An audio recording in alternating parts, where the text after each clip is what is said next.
여러분들의 부동산 길라잡이 부동산 가이드 진행의 강주리입니다. 지난 연말 지방 미분양 주택이 5만 가구를 넘어서면서 위기 단계 중 관심 단계에 들어섰습니다. 어떻게 손써볼 수도 없는 단계에 들어서기 전에 이제 정부가 규제 완화 등 비수도권 맞춤형 핀셋 대책을 좀 꺼내드려야 한다는 목소리가 나오고 있는 그런 상황입니다. 과연 정부는 어떤 대책안을 내놓을지 이 시간 함께 하시면서 시장의 발빠른 대안들 저희 부동산 가이드와 함께 찾아보시기 바라겠습니다. 방송 보시면서 부동산 관련해서 궁금하신 부분 있으시거나 고민 있으시다면 전화 문자 활짝 열어놓고 기다리고 있습니다.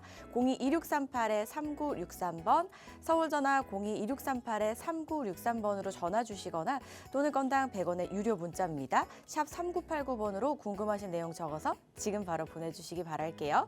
자, 그럼 부동산 가이드 오늘도 힘차게 출발합니다.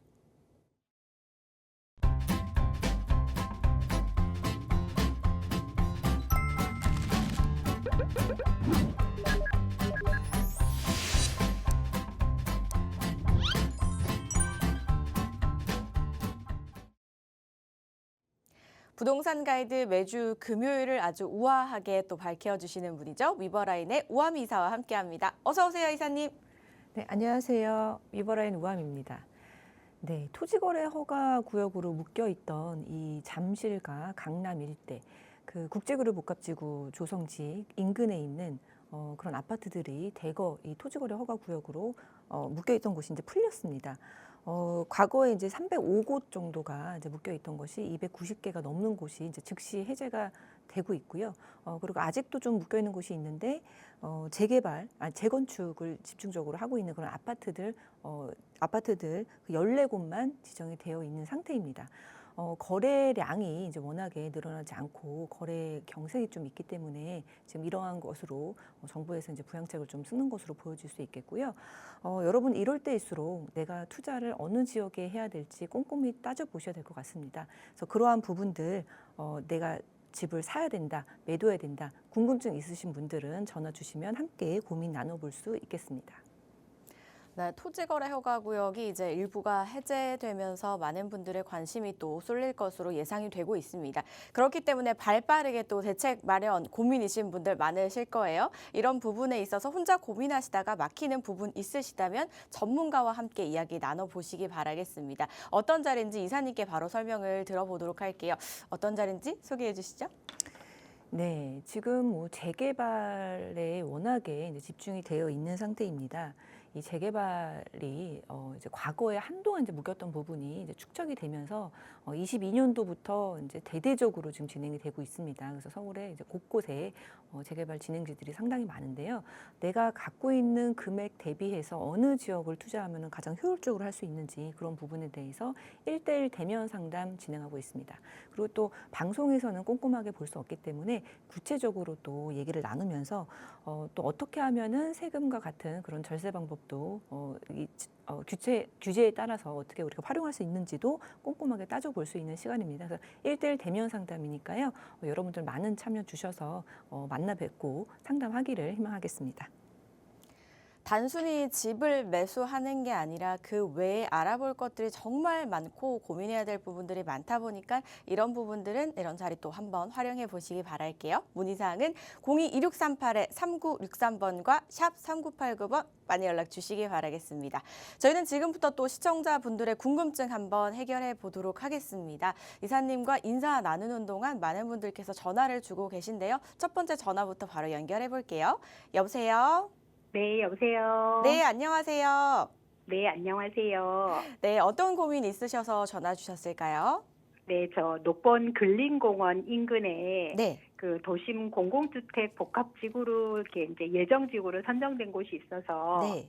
그쪽이 지금 이제 사전 검토 끝나고 그 주민 설명회 LH에서 이제 하기 전 단계이기는 하거든요. 네. 그래서 여기를 이제 계속 가지고 가야 될지 아니면 매매해가지고 다른데 이렇게 조금 더 입지가 나은 쪽으로 가야 될지 고민이 돼가지고 전화드렸습니다. 네, 녹번 근린공원 인근에 이제 보유를 하고 계신데 구체적으로 어떤 걸 좀 보유를 하고 계실까요? 그러니까 이제 그 공공주택 복합 사업으로 네. 재개발 예정 지구인 셈인데 이제 지역 그러니까 지역은 아직 지정이 안 돼가지고. 네, 빌라를 보유하고 계신 거죠? 예, 빌라. 알겠습니다. 이사님 바로 연결해 드릴게요. 네. 네, 안녕하세요. 네, 안녕하세요. 고생하십니다. 네, 반갑습니다. 네. 네, 언제부터 보유하고 계셨어요? 저희가 그 처음에 권리 산정일 기준쯤 해가지고 한 2년 정도 지금 보유하고 있거든요. 근데 아직도 이제 구역 지정은 안 돼가지고 조금 여기가 좀 진행이 좀 더뎌가지고 네네네. 네. 계속 가지고 가야 할지 매도를 해야 될지 고민입니다. 이 도심 공공 복합 사업이잖아요. 네. 네, 가장 강력한 규제가 있는 곳이죠. 그래서 현금 청산 얘기가 나오는. 네, 현금 청산 얘기가 보통 이제 권리 산정 기준이라고 하면은 그 권리 산정 기준일을 기점으로 해서 쪼개기 금지지 아예 입주권이 안 나오고 현금으로 청산당해 버리는 경우는 없는데 요 케이스만 이제 특이하게 현금 청산 요 얘기가 있어요. 그래서 원래는 21년 6월 29일 이후로 매수를 하면은 뭐 무조건 현금 청산이다라는 게 계속 21년도부터 계속 이제 이어왔던 건데 그게 작년 9월 기준으로 해서 좀 완화책이 생겼죠. 네. 예, 그런데 완화책이 생겼던 게 내용은 뭐냐면 이제 후보지 선정, 네, 그 선정 발표일, 선정일 이후에는 현금 청산이 된다라는 그런 내용과 그리고 선정일이 지나도 내가 무주택자인 사람이 사면은 현금 청산이 아니다라는 그 두 가지 부분이 키포인트예요. 네네. 네, 그런데 요거는 구역 지정은 아직 안 됐지만 후보지 선정은 이전에 됐는데 뭐 지금 파실 수가 있는 상황이신 거예요?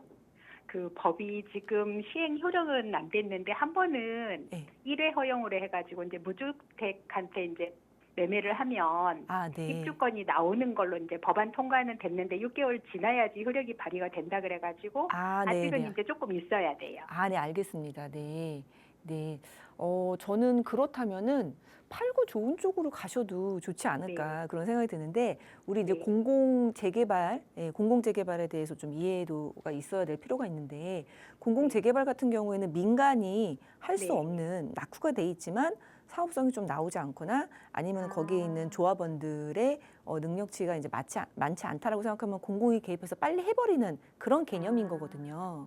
예, 그래서 이제 규제도 좀 강력하게 토지거래 허가라든지 아니면 이렇게 현금 청산 이런 얘기들이 나올 정도로 규제가 좀 있는 부분인 건데 이 조합이 없어요, 그죠? LH에서 지금 주민 설명회 한다고 하셨으니까 LH가 이제 시행자가 되는 거예요. 그래서 조합이 시행자가 아니게 되기 때문에 빨리 갈 수 있다라는 그런 장점이 있는 거는 확실히 있는 것 같아요. 네. 근데 조합이 없기 때문에 요거 이제 이 구역 지정되고 그러면은 이제 좀 빨리 갈 수 있다는 장점은 있지만 이미 지금 이제 그렇기 때문에 주민 설명회를 이제 앞두고 있고 구역 지정을 앞두고 있잖아요. 그러면은 저는 오를 만큼 많이 오른 상태라고 보여지거든요. 우리 민간 재개발 할 때는 조합 설립되면 그때부터는 더디게 올라가는 거는 그건 확실해요. 예, 그러니까 불안전하죠. 재개발이라는 거는 무산될 수 있으니까 그리고 진행이 늘어질 수도 있으니까. 근데 불안전성이 없어지면 없어질수록 우리 수익률은 좀 적어지는 거는 그건 맞아요. 예. 그렇기 때문에 지금 좀 잘 팔 수 있다고 하면 잘 팔 수 있다고 하면은 요거 파시고 입지 좋은 쪽으로 가시면 수익은 더 늘어나는 거는 좀 자명할 것 같아요. 잘만 고르시면. 예, 그런 의미에서 저는 이동하는 게 좋겠다 말씀을 드리겠고요. 혹시 그냥 갖고 계셔도요 괜찮습니다. 여기 2,000세대 넘거든요.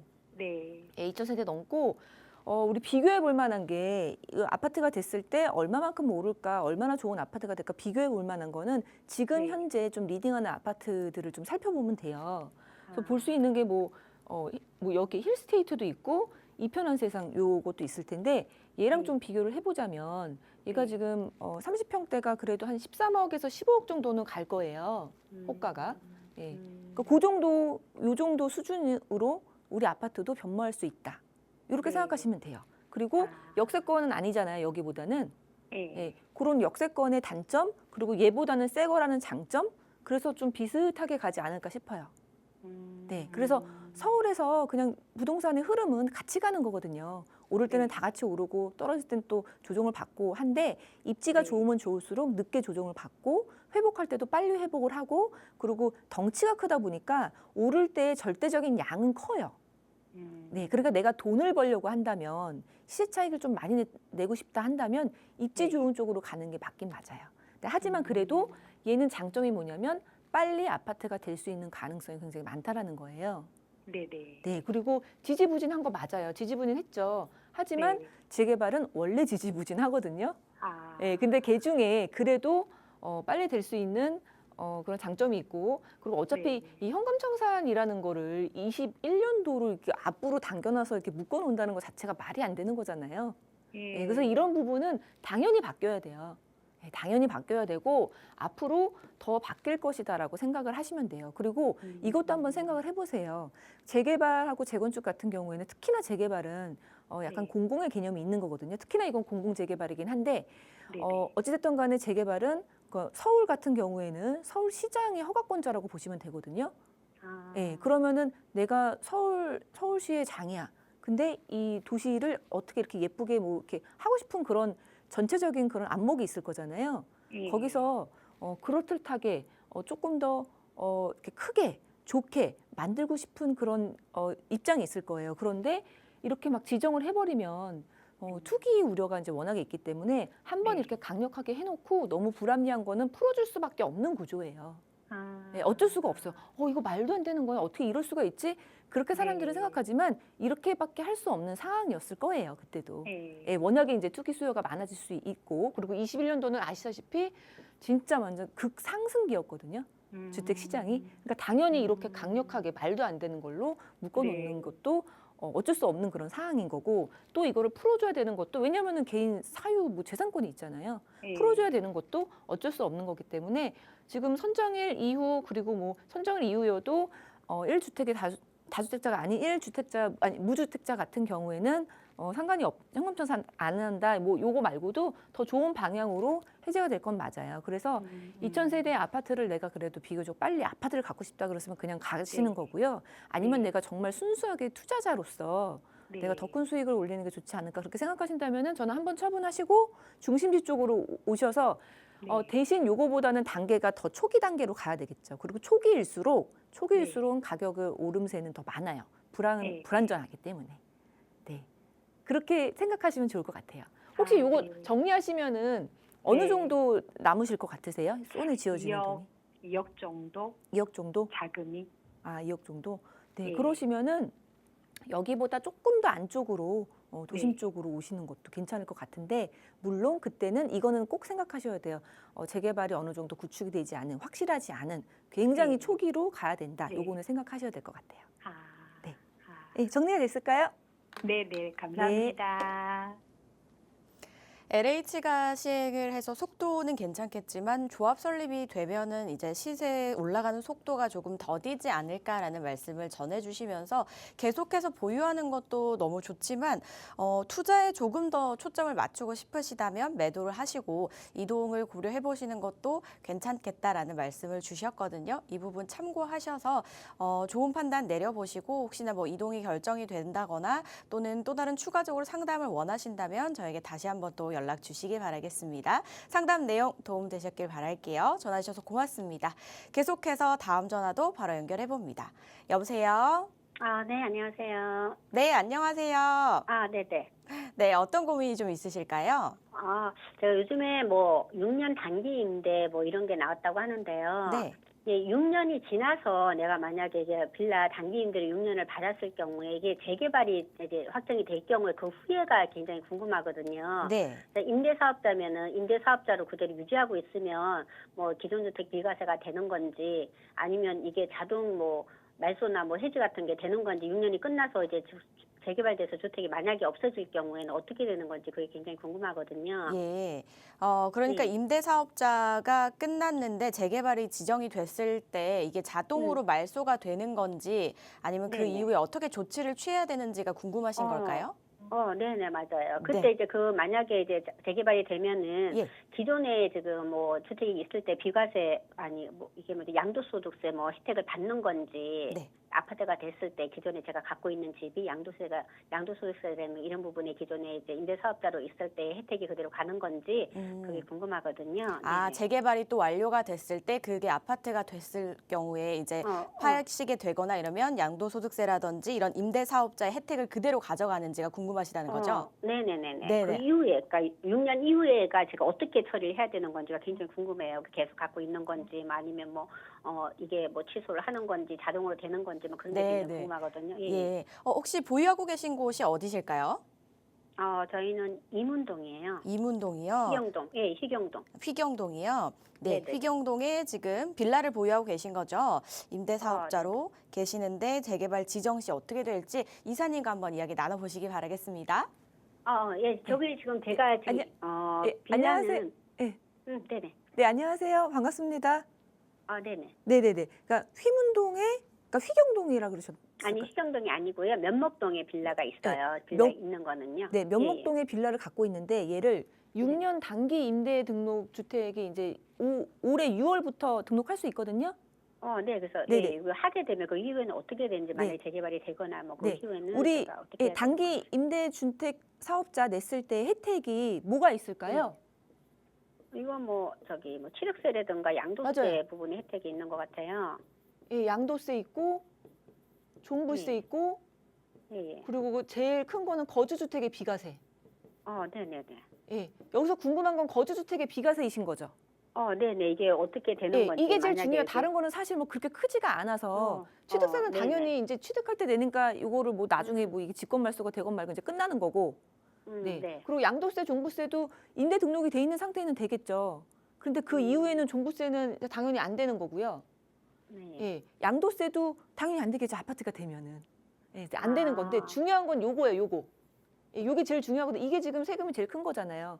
그죠? 네네. 거주주택 비과세가. 그럼 한번 네. 살펴볼게요.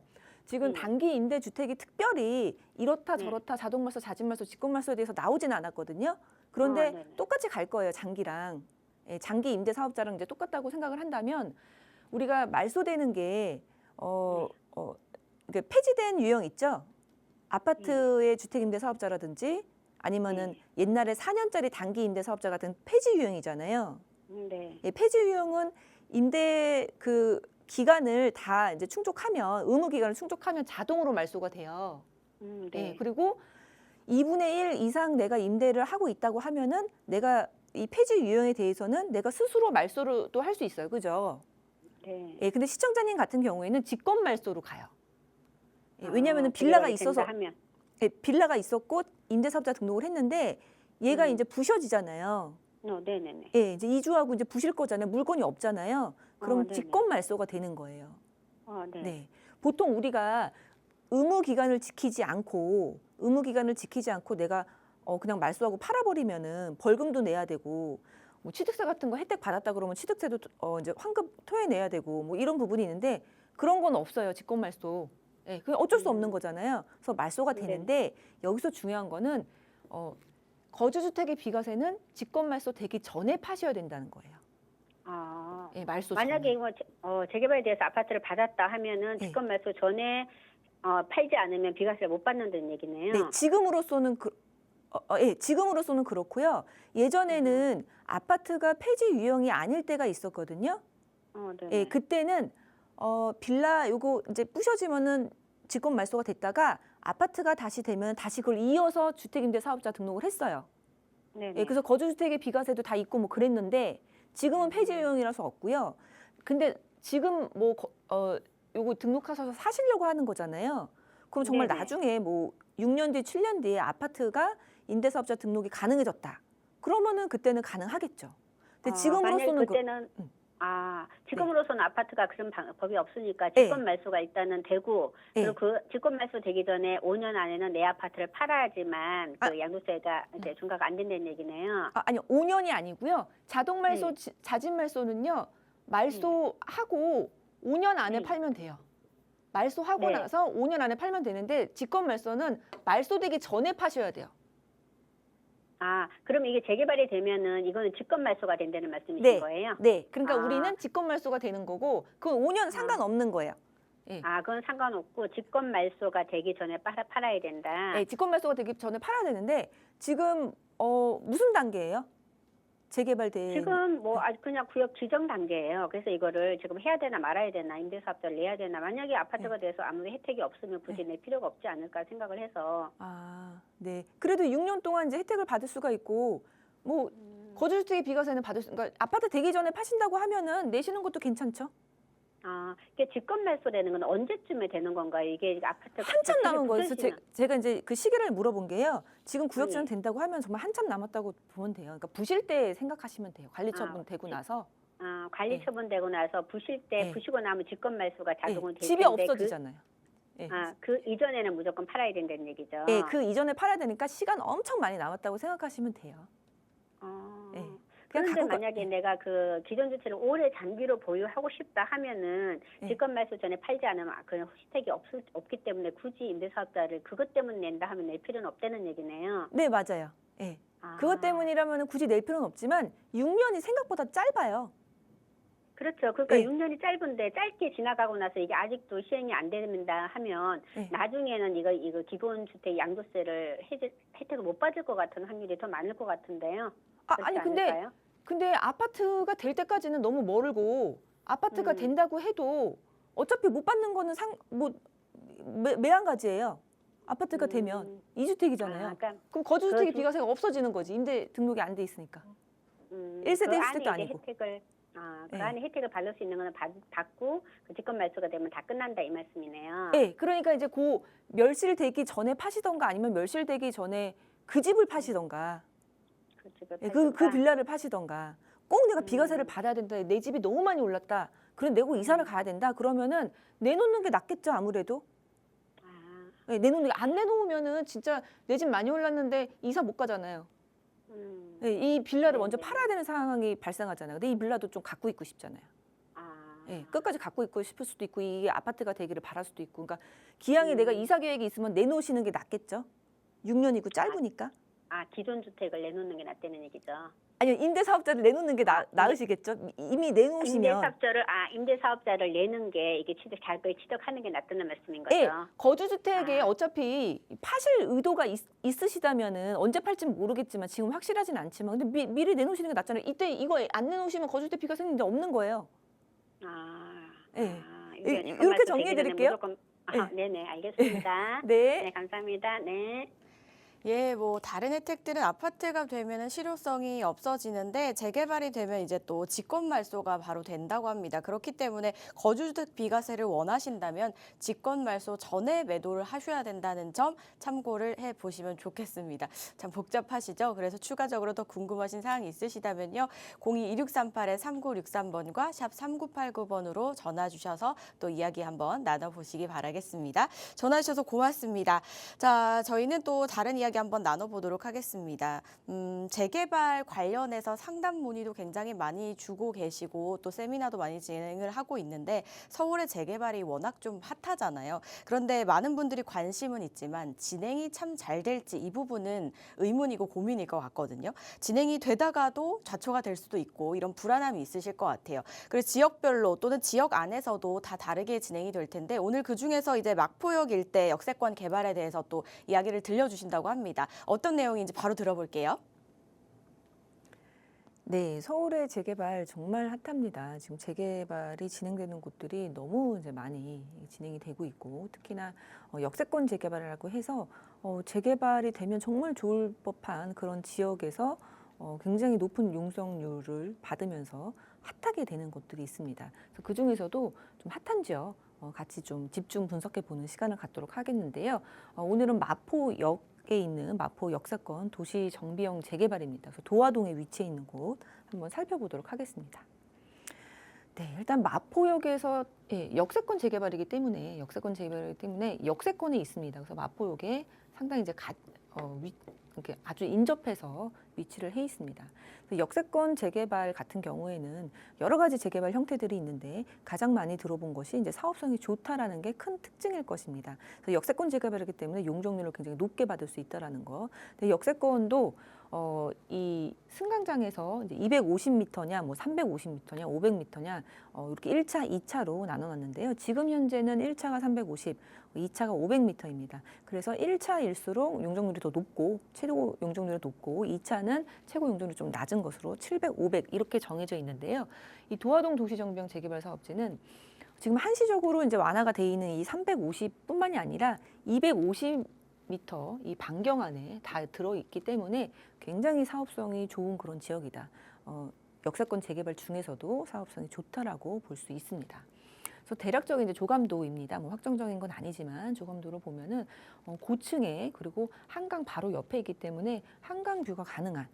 그래서 지금 입주민들, 그러니까 원주민들, 조합원들 입장에서는 전부 다 한강 뷰에 그런 아파트를 분양받을 수 있는 그런 조건을 가지고 있습니다. 확정은 아니지만 용적률이 최고 700%까지 가능한 그런 지역이기 때문에 49층도 가능할 것으로 보여집니다. 네. 도화동 마포 역세권 재개발 사업지의 이제 키 포인트 한번 짚어보도록 하겠습니다. 일단 첫 번째는요, 뭐니 해도 높은 사업성입니다. 이 재개발은 가장 우리가 우려하는 것이 이게 무산되지는 않을까, 더 늘어지지는 않을까, 지지부진하지는 않을까, 이 시간과의 싸움이라고 볼 수 있는데요. 이 시간과의 싸움을 단축시켜 줄 수 있는 원동력이 바로 이 높은 사업성입니다. 사업성이 있어야 여러 주민들도 동의가 더 잘 일어날 거고 여러 가지 이제 순탄하게 갈 수 있다라는 그런 장점이 있겠는데요. 높은 사업성이 가장 큰 장점이고요. 최고 용적률이 아까도 말씀드렸다시피 전체가 다 1차 역세권 안에 들어오는 곳이기 때문에 700% 용적률이라고 한다면은 상당히 사업성이 좋은 쪽으로 일방 분양분이 이제 높다라고 볼 수 있습니다. 두 번째는요, 입지입니다. 네, 마포역은 뭐 다들 아시겠지만 굉장히 좋은 입지를 가지고 있습니다. 위쪽으로는 도심이 있고요, 도심 중심지가 있고 또 아래쪽으로는 뭐 정거장 하나로만 내려가면은 이제 여의도가 있습니다. 그래서 금융 중심지가 있고 또 오른쪽으로는 용산이 있는데요. 지금 국제 업무지구 구체적인 계획도 발표가 난 이 국제 업무지구입니다. 다시 이제 재지정이 돼서 이제 활발하게 진행이 되는 이 지역도 직선거리를 하면 1km밖에 떨어져 있지 않습니다. 그래서 이 국제 업무지구, 세계적인 그런 지역으로 거듭날 이 대한민국의 랜드마크가 될 그런 지역이 지근거리에 있다는 것은 상당히 좋은 입지적인 장점이 되겠습니다. 그래서 더욱더 개발 탄력이 좋을 것이다라고 생각해 볼 수 있습니다. 그리고 아까 그림에서도 봤지만 이 한강뷰가 조망이 되는 세대가 굉장히 많을 것으로 생각을 해볼 수가 있는 곳입니다. 한강뷰는 그러니까 부동산이 입지가 중요한 이유는 희소성이기 때문이거든요. 내가 지금 살고 있는 집의 입지는 거기 하나뿐이 없습니다. 그런데 이 한강뷰는 그 입지보다도 더욱더 희소한 가치를 가지고 있습니다. 몇 군데가 안 되기 때문에 그럴 텐데요. 이 한강뷰는 최근 들어서 더욱더 그 몸값을 더 쳐주는 것 같은 그런 느낌이 듭니다. 최근에 뭐 원베일리에 한강뷰 조망이 되는 아파트 같은 경우에는 84제곱이 그러니까 30평대 국민평수가 60억을 찍었고요. 네, 작년 8월에 한번 찍었던 기록이 있는데 찍었고 또 포제쌍강이라고 광진구에 광장동에 24년 1월에 분양한 아파트가 있는데요. 전 세대가 이제 한강뷰 되는 곳으로 유명한 아파트입니다. 근데 24년 1월이면은 여러분도 아시겠지만 굉장히 부동산 암흑기였습니다. 이 거래량이 지금 줄었고 심리가 위축이 되던 시기인데도 불구하고 84제곱 즉 국민 평수가 44억 이상으로 분양이 되었습니다. 예, 그래서 지금 요 포제쌍강 같은 경우에는 국민 평수는 공실 없이 다 지금 입주해 있는 곳, 입주가 아니라 이제 분양이 다 된 것으로 그리고 2.5대 1 정도의 미분양을 거의 사람들이 예상했는데 이 한강뷰 요거 하나만으로도 이렇게 분양도 성공적으로 완료가 된 것을 보면요. 한강뷰가 얼마만큼 사람들이 좋아하는지 그 가치를 지금 여러분들이 많이 알고 있는지 그런 것을 한번 확인해 볼 수 있는 그런 사례였습니다. 그리고 네 번째로는 황금성입니다. 네. 사실 이 서울에 재개발이 굉장히 많기도 많지만 이 토지거래 허가로 많이들 묶여 있기 때문에 거래가 원활하지 않고 내가 팔고 싶을 때 사고 싶을 때 좀 불편한 감이 있는 것은 사실인데요. 역세권 재개발은 그렇지가 않습니다. 보통 이제 모아타운이라든지 신속동학 같은 경우 그리고 공공재개발은 특히나 더욱 심한데요. 그런 재개발에 토지거래 허가가 있기 때문에 내가 살 때는 뭐 살 수 있어서 다음에 이제 팔 때 좀 불편한 감이 있습니다. 물론 아파트까지 바라보고 사시는 분들도 있지만 중간에 뭐 여차 싶으면 내가 어떤 상황이 생기면 이슈가 생기면 팔고 나갈 수가 있어야 되는데 그런 부분이 굉장히 이제 불편한 것이 바로 토지거래 허가 제도는 분명한데요. 그런 부분이 없기 때문에 황금성이 굉장히 좋을 것이다. 이렇게 말씀을 드리겠습니다. 다섯 번째는 이 비조정 대상 지역이라는 것입니다. 이 마포역 같은 경우에는 이제 뭐 마포역에 딱 붙어 있으면서 용산구와 딱 붙어 있는 곳입니다. 그래서 지도를 좀 보면은 여기가 이제 마포 역세권 요 자리고요. 바로 여기를 이렇게 기점으로 해서 용산구와 그리고 마포구가 나뉩니다. 그래서 거의 이제 용산구라고 볼 수 있는데 이 서울에 아직도 조정 대상 지역이 있습니다. 바로 용산구 그리고 강남 3구입니다. 그래서 용산구의 그런 입지적인 장점을 가져가면서 그리고 이렇게 이제 비어 있는 땅이 이제 국제 업무지구, 용산의 국제 업무지구가 될 텐데요. 국제 업무지구의 수혜를 바로 받을 수 있으면서 마포구에 있기 때문에 비조정 대상 지역에 그런 적용을 받는다라는 것. 그래서 취득세도 다주택 취득세도 완화가 돼 있고 여러 가지 측면에서 좀 편하게 투자할 수 있다라는 장점이 있습니다. 그래서 1주택자인 경우에는 실거주 의무도 없다라는 그런 큰 장점이 있습니다. 그래서 그런 거를 이제 따져 보시면 굉장히 이제 좋은 투자처가 될 것으로 생각이 돼서 지금 한번 같이 보고 있습니다. 네, 역세권 장기 전세 주택이라고 합니다. 그래서 이 자료는 이 마포구에서 2025년 업무 계획을 이제 발표하면서 이제 회의를 했던 내용입니다. 그래서 그 내용에 있는 것들 한번 살펴봤는데요. 마포구의 장기 전세 주택 이게 15개나 지금 진행이 되고 있습니다. 그래서 그 중에 하나가 바로 이제 도화동이라고 말씀을 드리는 거고요. 사업 목적은 주택 시장 안정화, 주거 안정 개선, 역세권에서 장기 전세 주택 건립. 이제 뭐 구 입장에서 보면 이제 이런 주거 환경 개선이나 주택 시장 안정화를 위해서 장기 전세 주택을 건립하기 위해서 이 역세권을 활용하는 것입니다. 그래서 이제 민간에게 큰 인센티브를 주고 용적률을 높여주면서 장기 주택도 같이 건설하겠다란 그런 계획이기 때문에 굉장히 빠르게 진행이 될 수 있고 무산될 위험이 좀 적다라는 그런 안도감도 좀 드는 내용입니다. 대상지 같은 경우에는 열악한 주거 환경과 역세권입니다. 그래서 역세권, 열악한 주거 환경, 그래서 도화동 땅 맞아 떨어지고요. 여기서 나와 있죠. 승강장 경계로부터 500m 이내의 지역에 한정해서 역세권 재개발이 가능하다라는 것인데요. 1차 역세권, 2차 역세권으로 나눠진다라고 하는 부분이 있습니다. 그래서 1차 역세권은 지금 현재 350, 2차는 500m 반경을 얘기하고요. 1차 역세권은 최고 이제 700%까지, 2차는 500%까지. 그래서 용적률도 이렇게 나와 있습니다. 최대로 700%까지 가능한 것으로 이제 진행이 된다라고 보여지고 있습니다. 그리고 용도도 준주거 지역으로 상향입니다. 지금 뭐 거의 2종 일반 주거 지역에 이제 빌라들이 이제 밀집해 있는 모습을 볼 수 있는데 2종 일반 이제 준주거 지역으로 이제 상향이 되기 때문에 굉장히 사업성이 그래서 좋은 거다.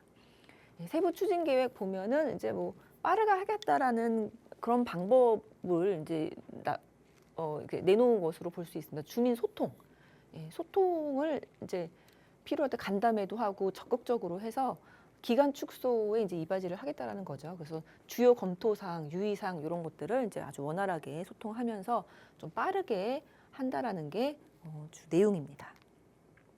그래서 마포구 이렇게 길쭉하게 되어 있습니다. 그래서 이쪽으로는 용산구가 되겠고 이제 위쪽으로는 서대문구가 될 텐데요. 요 긴 이제 마포구 한강을 끼고 있는 이 마포구에 15개 지역이 역세권으로 지금 진행이 되고 있는 부분들을 확인해 볼 수 있습니다. 그래서 16번부터 24번까지는 동의서 진구되는 그런 지역이고요. 그래서 15개인데 지금 말씀드리는 우리 이제 도화동 같은 경우에는 여기 10번, 9번, 10번이고 동의를 걷고 있다는 내용입니다. 그래서 여타 다른 역세권보다도 한강변에 위치해 있으면서 용산하고 딱 붙어 있는 입지적으로는 굉장히 좋음을 여기서도 확인해 볼 수 있습니다. 구체적으로 좀 내용을 살펴보면요, 마포 역세권 요거에 대해서 지금 말씀을 드리고 있고요. 이제 요 세부적인 이렇게 좀 작은 요 이제 13통도 있었는데 요거 이 포함되어 있는 내용입니다. 그래서 요거는 지금 사업 보류로 이쪽은 이제 무산이 됐다라고 보시면 되고 이 통합으로 해서 지금 마포 도화동의 마포 역세권으로 진행되고 있다라고 보시면 되는데요.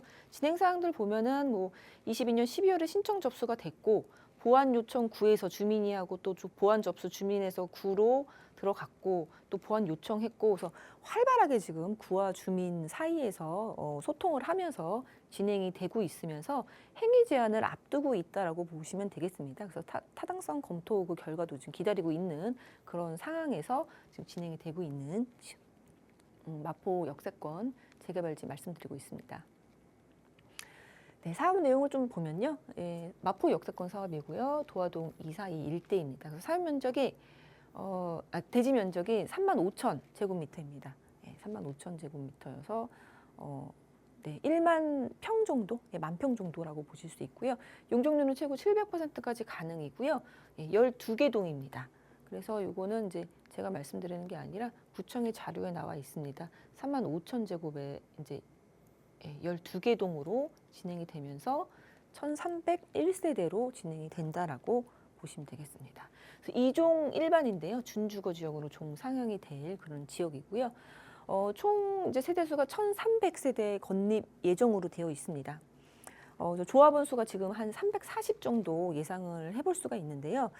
조합원 수가 지금 340인데 총 세대 수가 1,300이 된다라는 것은 굉장히 일반 분양분이 다른 지역보다 높다라는 것입니다.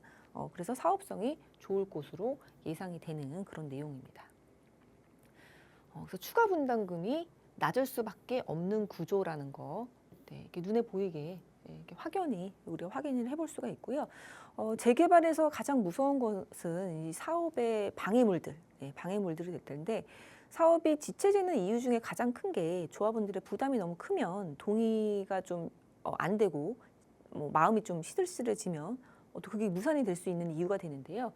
추가 분담금이 굉장히 그래서 중요합니다. 그래서 추가 분담금이 높을 경우에는 무산될 가능성이 높기 때문에 추가 분담금이 정말 낮을 수밖에 없는 구조입니다. 그래서 서울에 있는 재개발 지역 중에서 아마 가장 낮은 추가 분담금 혹은 분담금을 내지 않는 그런 상황이 발생하지 않을까. 아직은 확실하지 않지만 그런 지역이기 때문에 굉장한 장점이라고 볼 수 있습니다. 그리고 또 앞으로 뭐 지금 아직 행위 제한이 없기 때문에 뭐 조합원 수가 늘어나는 거 아닌가요? 이런 걱정이 있을 수도 있는데요. 구조상 그렇지가 않습니다. 지금 거기 가시면은 진짜 뭐 굉장히 좁은 도로 그리고 여기도 집도 보시면 이 단독주택인데 건폐율이 이렇게 빽빽하게 거의 이제 90% 이상으로 해서 집이 저층 주거지가 이렇게 빽빽하게 들어있는 모습들을 많이 볼 수 있습니다. 그리고 도로도 상당히 열악합니다. 그래서 단독주택이 90%가 넘는데요. 이 단독주택이 넓은 그런 단독주택이 아니라 20평에서 30평 정도, 이 정도의 아까 사진에서 보듯이 이런 단독주택들이 굉장히 많이 포진을 해 있습니다. 그리고 다세대 주택이 10%가 채 안 되는 그런 지역입니다. 그래서 단독의 면적이 이제 매우 하나당 단독의 면적이 매우 작기 때문에 이렇게 작은 단독들은 아파트를 받을 수 있는 기대감에 동의율이 높은 그런 조건을 가지고 있습니다. 그리고 또 단독이 많으면 또 동의율이 안 나올까 뭐 이런 것은 이제 단독이 작기 때문에 이제 무마가 되는 부분이고요. 또 신축 빌라가 이제 워낙에 지금 없고 조합원이 적기 때문에 신축 빌라가 들어와도 오히려 환영받는 그런 지역이라고 볼 수 있는데 신축 빌라도 지금 들어올 수가 없는 상황입니다. 신축이 이제 불가능한 이유는요. 단독의 면적이 이제 워낙에 작기 때문에 그래도 신축을 뭐 지으려고 하면 어느 정도 50평 이상, 뭐 80평 이상, 100평 정도는 돼야 이제 좀 잘 지을 수가 있는데 면적이 워낙 작아갖고 이제 작업하기가 힘들어서 들어올 수 없는 상황이라는 거. 그리고 도로도 차가 들어갈 수 없는 도로들이 이제 많기 때문에 공사를 하려고 그러면은 차도 들어오고 레미콘 차도 들어야 되는데 아예 뭐 그런 상황이 없다라는 것 때문에 그래서 지금도 여전히 단독주택이 이렇게 많다라는 그런 지역입니다. 그래서 여러모로 동의율도 단독의 동의율도 높을 것으로 생각이 되고 그리고 쪼개기도 힘든 그런 상황이기 때문에 쭉 이제 재개발이 진행이 될 때 방해물들이 나타날 이유가 좀 없다라는 그런 장점이 있습니다. 그리고 두 번째로 우리 이게 뭐 걸림돌이 되는 부분이 이제 종교 부지가 될 텐데요. 종교 부지도 없고요. 그리고 상업 지역들은 이제 이 월세를 많이 받기 때문에 반대하는 경우들이 상당히 많은데 이 상업지 같은 경우도 정리가 좀 됐습니다. 좀 마포역 쪽으로 해서 마포역 쪽으로 해서 좀 상업지들이 있던 부분이 살짝 이제 재척이 되고 여기 보시면은 뭐 보안 요청, 보안 접수, 민원 협조 뭐 이런 부분들이 이런 거 상업지 이제 뭐 구역계를 좀 정리하는 그런 시기였던 것으로 보여지는데요. 그래서 지금은 이제 다 정리가 되어 있는 상태이기 때문에 굉장히 순탄하게 갈 수 있는 조건들을 다 가지고 있다라고 보실 수 있겠습니다. 네, 그래서 우리 마포 역세권 여기 지역인데요. 전부 다 250, 350 요 사이에 있기 때문에 굉장히 이제 사업성이 좋은 곳으로 볼 수 있겠습니다. 그래서 입지도 좀 큰 그림으로 보면요. 여기 도심이 있고요. 그리고 여의도 금융중심지, 한정거장이면 갈 수 있습니다. 그리고 국제 업무지구 뭐 1km 정도밖에 안 떨어져 있고요. 용산공원도 있고요. 여기는 이제 강남이기 때문에 이 3도심에 굉장히 가까우면서 용산에 딱 붙어 있는 용산의 직접적인 그런 개발 수혜를 받을 수 있는 그런 입지를 가지고 있습니다. 네, 그래서 우리는 이제 한강 조망권이 가능한 그런 이제 위치에 있는데요. 인근에 있는 아파트 실거래가입니다. 이제 호가가 아니라 실거래가인데 지금 있는 근처의 아파트들의 시세가 사실 이제 사업성을 좌우한다라고 볼 수 있는데요. 보면 이제 20억대 아파트들이 있는데 이게 실거래가고 호가는 또 2, 3억 정도 더해지니까 굉장히 고가의 아파트로 거듭날 수 있는 조건을 많이 가지고 있다라고 볼 수 있겠습니다. 네. 이 사진 같은 경우는 이제 용산국제업무지구 이제 발표 났을 때 이제 조망할 수 있는 그런 사진인데요.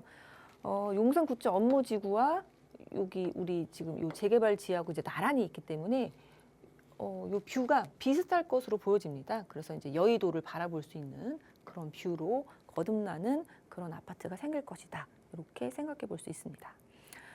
그리고 진짜 이제 기대감이 많은 지역입니다. 이 개발 호재 중에서도 이제 메모드급이라고 볼 수 있는 호재인데요. 용산국제업무지구 같은 경우에는 부지만 해도 이제 50만이고요. 업무지구, 그러니까 국제 업무 복합 업무 지원제 들어오면서 최대 1,700%까지 적용이 됩니다. 그래서 조감독 보시면 알겠지만 정말 세계적으로 유명한 그런 지역이 될까라는 거, 그리고 이제 서울의 완벽한 이제 랜드마크가 될 것으로 기대를 해볼 수가 있는 건데요. 한 번 또 이제 무산이 됐다가 금융위기 때 다시 이제 시작을 하는 건데 이제는 해도 될 때가 지났다고 생각이 됩니다. 그래서 24년도 2월에 개발 계획안 발표가 됐고요. 작년 6월에 확정이 됐고 작년 11월에 도시개발구역으로 또 재지정이 되어 있어서 지금 구체적으로 지금 진행이 되고 있다라는 거. 사업 시행도 코레일하고 SH에서 지금 하는 것으로 되어 있고요. 목표는 올해 실세 계획을 고시하고 기반 시설도 이제 착공 올해 들어갈 것으로 목표를 하고 있습니다. 그래서 목표가 2030년에 그 기업의 첫 1호 입주하는 목표로 진행이 되고 있는데요. 이렇게 멋진 이 용산의 국제업무지구의 수혜를 바로 받을 수 있는 게 바로 마포역 역세권 재개발 사업지입니다. 그래서 우리 투자할 때 입지 얘기를 하는데요. 입지가 얼마나 중요한지에 대해서, 입지가 얼마나 좋은지에 대해서 설명을 드렸고요. 입지가 이제 사업성하고 연결이 되기 때문에 그래서 순탄하게 재개발이 될 수밖에 없는 그런 구조를 가지고 있는 그런 사업지 설명을 드렸고요. 비용 같은 경우에는 빌라가 이제 거의 없는데 빌라가 있다 그러면은 이제 4억대 실투자금은 4억대로 투자가 가능한 것으로 보여지고요. 단독은 사실상 이제 투자금이 많이 들어갑니다. 그래서 단독은 이제 전세를 놓기도 힘들고 해서 매물도 이제 잘 없는 그런 모습을 보이고 있는데 여러분도 관심 있으시면 이렇게 쭉 보고 계시다가 뭐 물건 나왔을 때 한번 도전해 보시는 것도 좋은 지역으로 생각이 돼서 이렇게 준비를 해봤습니다. 도화동 마포 역세권 재개발에 대해서 이야기를 좀 나눠봤는데요. 장점들이 진짜 많네요. 일단 높은 사업성과 입지 그리고 이제 한강뷰까지 갖췄고요. 또 재개발에서 추가 분담금이 정말 중요한데 이 부분에 있어서도 낮을 수밖에 없는 구조로 굉장히 크나큰 장점들이 많다고 합니다. 지금 화면을 통해서 키포인트 다시 한번 보여드리고 있습니다. 이 부분 잘 살펴보시고요. 또 여기에다가 무산되지 않고 잘 진행이 될 수 있도록 정부에서도 함께 힘쓰고 있고 하고 주민들과의 소통도 활발히 하려고 한다고 하니까 지금 저희 설명을 들으시면서 마포역 역세권 재개발에 대해서 관심 생기신 분들 계시다면요. 한번 활용해 보시면 좋을 자리 있어서 안내를 해드리도록 할게요. 효창공원 앞역 인근에서 진행이 됩니다. 참석하셔서 다양한 이야기들 지금 화면을 통해 나가고 있는 주제 외에도 궁금하신 사항들 이야기 나눠보실 수 있습니다. 02-2638-3963번과 샵 3989번으로 많은 문의 주시기 바랄게요. 저희는 빠르게 상담 한번 또 나가보도록 하겠습니다. 먼저 문자 상담으로 한번 이어가 보도록 할게요. 첫 번째로 8445님께서 보내주셨거든요. 자녀 집을 보고 계신데요. 지금 청약은 너무 힘들고요. 송파의 입지가 좀 좋으면서 저렴한 거를 찾고 있는데요. 롯데타워 인근으로 10억 선으로 30평대가 있을까요? 라고 보내주셨습니다. 자녀분께 이제 자녀분 집을 보고 계시는 것 같은데요. 10억 선에 30평대 있을까요? 네, 너무 어려운데. 네, 말씀드리겠습니다. 지금 잠실의 아파트, 잠실의 아파트 하면은 뭐 대표적으로 우리 엘리트가 있겠고, 그리고 레이크 팰리스가 있고, 그 다음에 이제 파크리오, 이렇게 지금 한 20년대 차가 되는 그런 아파트들, 이 아파트들이 30평대가 20억 중반에서 후반, 중반에서 후반. 워낙에 단지들이 이제 많기 때문에 가격 그 이제 스펙트럼이 조금 있는데요. 그래서 중반에서 후반 정도이고요. 이 재건축 아파트는 이제 5단지 장미 아파트 있는데 가격이 이제 더 나가기 때문에 얘네들은 이제 제외가 될 거고, 지금 이제 입주하는 아파트 진미크라고 했죠. 그래서 진주 아파트, 크로바, 미성 아파트 이제 들어오는 것도 가격 워낙 세니까 요것도 이제 제외를 시키면은 이런 대단지 아파트는 이제 없다라고 보셔야 되고요. 하지만 꼭 대단지만 뭐 살 필요가 없기 때문에 대단지 아닌 것, 우리가 10억대로 간다고 하면은 이제 소규모 아니면은 나홀로, 요거를 좀 살펴보면 될 것 같고요. 그리고 용적률도 좀 높아서 재건축 이슈가 좀 없을 만한. 그러니까 하급지를 좀 찾아보셔야 될 거예요. 입지만 이제 따진다면은 10억에서 10억대로 좀 간다고 하면은 이렇게 좀 하급지의 조건을 따져 보셔야지 될 것 같다라는 생각이 듭니다. 그래서 그런 지역을 좀 살펴보면 삼정역 인근에 여기 이제 현대아파트라든지 포스코가 있을 것이고요. 여기 석촌역 인근에 이제 한솔이 있을 것이고, 여기 종합운동장 옆에 월드 메르디앙도 이렇게 있는데요. 요 네 군데를 보시면은 한 뭐 10억에서 10억 중반 이렇게 지금 형성이 돼 있는데요. 연차가 꽤 있습니다. 연차가 꽤 있으면서 재건축의 이제 가능성이 좀 떨어지면서 그리고 이제 대규모 대단지가 아니라 소규모 혹은 이제 나홀로 이런 식으로 되어 있기 때문에 가격이 이렇게 좀 접근할 수 있는 가격은 이 정도로 이제 정리를 해드리겠고요. 물론 이거 많이 안 오르지 않을까요? 네, 많이 안 오릅니다. 대단지 아파트들 혹은 재건축 아파트들보다는 당연히 많이 안 오르는데요. 안 올라도 내가 지금 거주를 해야 될 거주 목적이고 그렇게 생각을 하신다 그러시면은 비율로 따지면은 똑같이 혹은 조금 덜 오른다고 보시면 되는데, 저는 그래도 꼭 전세를 사는 게 아니라 매수하시는 거 좋다라고 생각이 듭니다. 어차피 우리 살고 있는 집은 내가 사용하고 있는 것도 있지만 나의 자산으로서의 역할도 하기 때문에 어느 정도는 이 동네와 비슷하게 올라준다라는, 하지만 워낙에 이제 작은 아파트이기 때문에 좀 덜 오를 뿐이다. 이렇게 생각하고 갖고 가시면 좋을 것 같다는 생각이 들고요. 또 하나 방법은 이제 청약도 말씀을 하셨는데, 청약 힘들죠. 특히나 이제 로또 청약 너무 힘듭니다. 하지만 나이가 좀 어리시고 자녀분이시니까 청약도 내가 노려본다고 하면은 오히려 그냥 전세를 거주하시고요. 청약을 계속 노리시면서 그 와중에 이 집을 살 돈으로 재개발 빌라 사시는 거 괜찮다고 생각이 듭니다. 재개발 빌라가 지금 올해부터 공주가로 해서 5억 미만인 빌라는 이 청약에서 주택수 산정에 제외되기 때문에 청약하고 무관하게 갑니다. 그래서 그런 식으로 해서 재개발 빌라를 보유하고 계시다가 청약을 계속 노리시는 것도 한 가지 방법이다, 좀 말씀을 드리고 싶네요. 네, 여러 가지 방법에 대해서 말씀해 주셨으니까요. 가장 잘 맞는 방법으로 한번 선택해서 좋은 선택 내려보시기 바라겠습니다. 상담 요청 주셔서 고맙습니다. 저희는 여기서 또 마무리를 해야 되겠습니다. 또 추가적으로 문의사항은 화면 아래 나가고 있는 번호로 언제든지 연락 주시기 바랄게요. 저희 방송에서 제공하는 정보는 투자 판단에 대한 조언일 뿐 해당 부동산의 가치, 상승과 하락을 보장하지 않는다는 점 기억해 주시기 바랍니다. 행복한 주말 보내시기 바랄게요. 다음 주 이 시간에 찾아뵙겠습니다. 시청해주신 여러분 고맙습니다.